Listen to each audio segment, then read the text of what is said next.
Hey tribe, Dawna here from Transformational Healing, and today we are going to talk about elderberries. How to identify elderberries, how to collect elderberries, dry elderberries, and perhaps a little bit about processing elderberries, but that may turn into a second video depending on how much time we have. So behind me is an elderberry tree or elderberry bush, and it is Sambucus nigra, black elderberry. The type that you want to use to make elderberry syrup is definitely the black elderberry or Sambucus nigra. Sambucus canadensis, the American elder or American elderberry, is used for other types of herbal medicine, but it is not the one that you're looking for that really works well for colds and flu-like symptoms and things like that. So you want to make sure that you properly identify which type of elder you have so that you know which type of medicine you can get from that elder.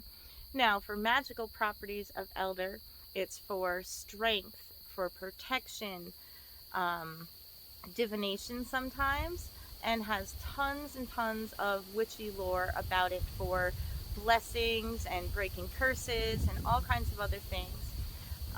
And you know, we all know about that elder wands that we hear about in some of our different literature and movies. So think about that type of thing. So, black elder or Sambucus nigra, when you look at it, all of this will be red, and it will go red pretty far up. Some of them are red not as far up, but you can see that all around all of these different bracts are a deeper color of red, and these are beautiful. Some not quite ripe. You can see some of the green ones here perfectly. We don't want to eat any of the green berries. You don't want to eat these berries raw. They must be cooked first or they will give you a lot of digestive issues. So there are other ways to use the elder flowers, and some people do use the elder leaves and even the rootstock and things, but all of it contains poisons, so you need to know what you're doing. But it's very safe to do elderberries into elderberry jam, elderberry pie, elderberry syrup, and what I do with most of them is make them into elderberry syrup. But the ones that are here that I'm picking today, we're going to be dehydrating so that the people that live here at Brushwood can have it for all of their winter colds and flus and keep their immune system boosted. And we're going to be making elderberry syrup with ones that we picked before. None of this is going to be what's for sale in the shop. In the shop, I use organic black elderberries that I buy from a wholesaler, and they're already dried.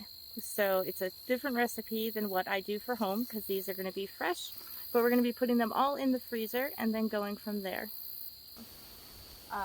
So today we're going to pick elder, and I'm going to see how well I do at making a video for you. When you're trying to pick elderberries, especially by yourself, you want to make sure that you do it the easy way. And my cheater easy way is that you use a plastic bag, and some of those are hard to come by, especially in New York where we can no longer get them. And what I do is to put the bag underneath the umbrella and just cut the whole entire end off, and then let it fall in the bag. So we're going to pick some of these. We know that they are ripe because they are completely dark black or purple.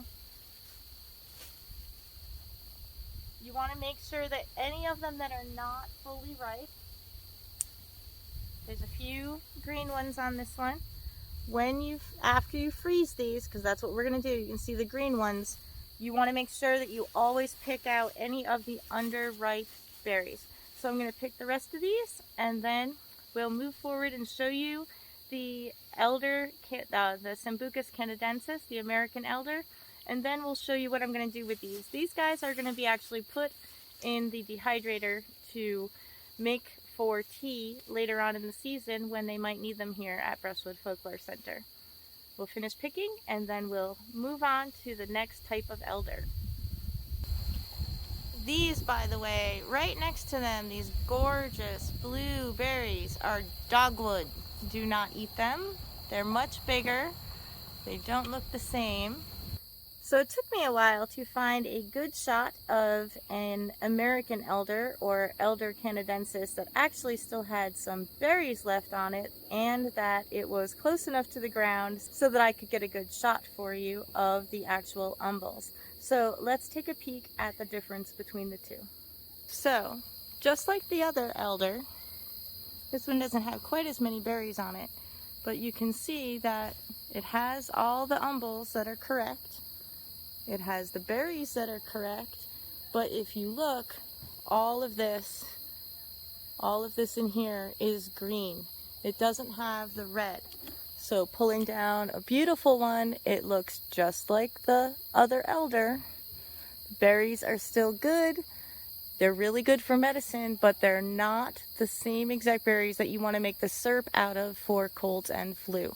So that is the American elder. Still tastes amazing for tea, still tastes amazing for jellies and jams and pies and all sorts of other things. Still great to eat as long as you cook it, but it is not the same as the nigra, or the black elder, which is what we want to use to make our syrup for immune boosting and as an antiviral and antibacterial. Okay, so we have all the elderberries all packed up. They are in freezer bags ready to go in the freezer for the night, and tomorrow we will pull them out. Now the trick about the freezer is you don't have to be touching all the berries. So when we pull them out tomorrow, you'll see that they will all fall right off the stems. So tomorrow we will be putting them in the dehydrator, which is right down here. So we'll be making a separate video talking about how to dehydrate the elderberries for use later in teas and why that is safe, and also working on making elderberry syrup. So we're going to be breaking up the elderberries into several different videos, but I hope that you enjoyed this one and that now you understand the difference between Sambucus nigra and Sambucus canadensis. So make sure that if you're going to be making elderberry syrup with the intention of immune boosting, colds, flus, antivirals, that you are using the elderberry nigra, the one with the red. So, many blessings, tribe, and we'll see you real soon.